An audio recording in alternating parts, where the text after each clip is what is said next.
Recently आपने news articles और बहुत सारे वीडियोस में सीबीआई के बारे में बहुत सुना होगा और सीबीआई से रिलेटेड सबसे ज्यादा हॉट टॉपिक है अभी सुशांत सिंह राजपूत का केस। लोगों के मन में ये बात है कि अगर सीबीआई इस केस को हैंडल करती है तो ये केस सॉल्व हो जाएगा, अगर इसमें किसी का इन्वॉल्वमेंट है तो कहीं ना कहीं हमें ये लगता है कि सीबीआई पुलिस के कंपैरिजन में केसेस को बेटर हैंडल करती है। पर क्या वाकई में सीबीआई पुलिस से बेहतर है?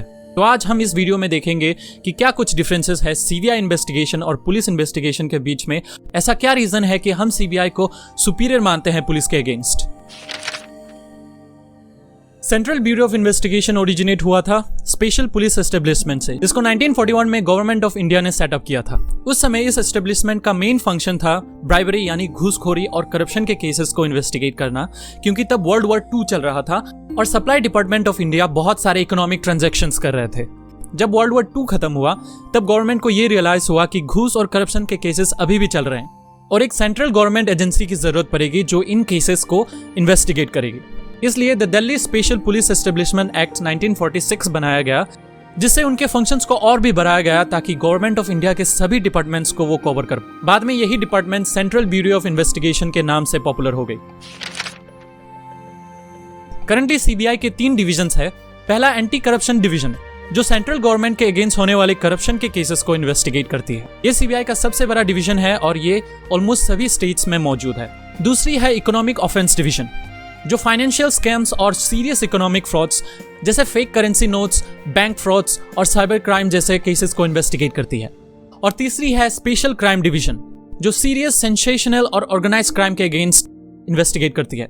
और यह बात आपको जाननी बहुत जरूरी है कि सीबीआई तभी इन्वेस्टिगेशन करती है जब स्टेट गवर्नमेंट सीबीआई इन्वेस्टिगेशन के लिए रिक्वेस्ट करता है, या फिर तब जब किसी केस को इन्वेस्टिगेट करने के लिए सुप्रीम कोर्ट या हाई कोर्ट से ऑर्डर दिया जाता है। पुलिस और सीबीआई में कुछ डिफरेंसेस है। पुलिस स्टेट गवर्नमेंट के अंदर काम करती है और वो डायरेक्टली रिपोर्ट करती है उस स्टेट के चीफ मिनिस्टर को, जबकि सीबीआई सेंट्रल गवर्नमेंट के अंदर काम करती है और डायरेक्टली हमारे प्रधानमंत्री को रिपोर्ट करती है। सीबीआई उन्हीं करप्शन और क्रिमिनल केसेस में काम करती है जिनको स्टेट गवर्नमेंट या सेंट्रल गवर्नमेंट सीबीआई इन्वेस्टिगेशन के लिए हैंडओवर करती है, या फिर तब जब हाई कोर्ट या सुप्रीम कोर्ट सीबीआई इन्वेस्टिगेशन के लिए ऑर्डर दे। नहीं तो सीबीआई इन्वेस्टिगेशन किसी भी केस में नहीं होती। जबकि पुलिस अपने स्टेट में हो रहे सभी तरह के लॉ एंड ऑर्डर केसेस को संभालती है।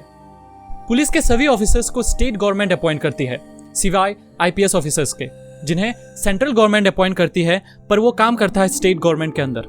और सीबीआई के ऑफिसर्स को सेंट्रल गवर्नमेंट अपॉइंट करती है। सीबीआई के डायरेक्टर को पीएम खुद नहीं चुन सकती।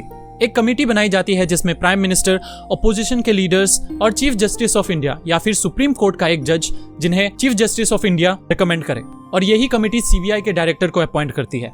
सीबीआई डायरेक्टर की फिक्स 2 साल की टेन्योर होती है और इस दौरान सीबीआई डायरेक्टर को कोई भी अपने पोजीशन से नहीं हटा सकता। यहाँ तक कि सेंट्रल गवर्नमेंट भी सीबीआई डायरेक्टर को अपने पोजीशन से नहीं हटा सकता। जबकि पुलिस की चीफ या डायरेक्टर जनरल की ऐसी कोई टेन्योर नहीं होती और उसे गवर्नमेंट कभी भी अपने पोजीशन से हटा सकता है। सीबीआई अपने केसेस को इन्वेस्टिगेट करने के लिए एकदम इंडिपेंडेंट है, एकदम फ्री है।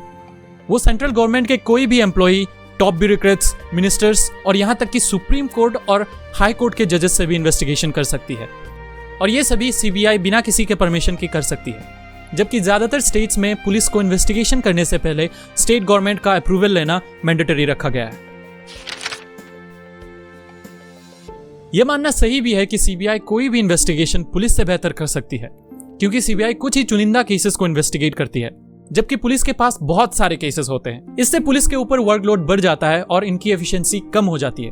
पर यह बात भी जाननी जरूरी है कि सीबीआई के ऑफिसर्स भी खुद करप्शन के केसेस में पाए गए हैं। 2016 से लेकर 2019 तक सीबीआई के टोटल 31 ऑफिसर्स करप्शन के केसेस में एलिज्ड पाए गए हैं।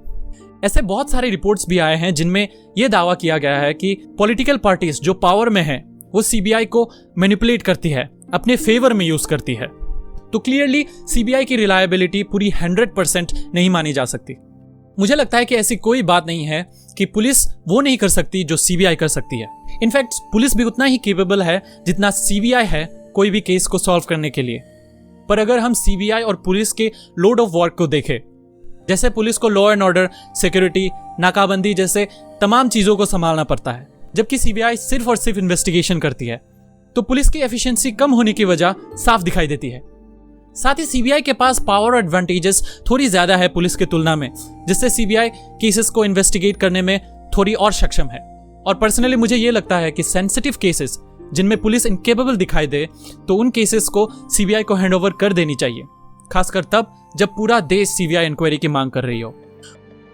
उम्मीद करता हूं कि आपको ये वीडियो अच्छा लगा होगा, और अगर आपको ये वीडियो अच्छा लगा तो प्लीज एक छोटी सी लाइक दे दीजिए और चैनल को सब्सक्राइब कर लीजिए।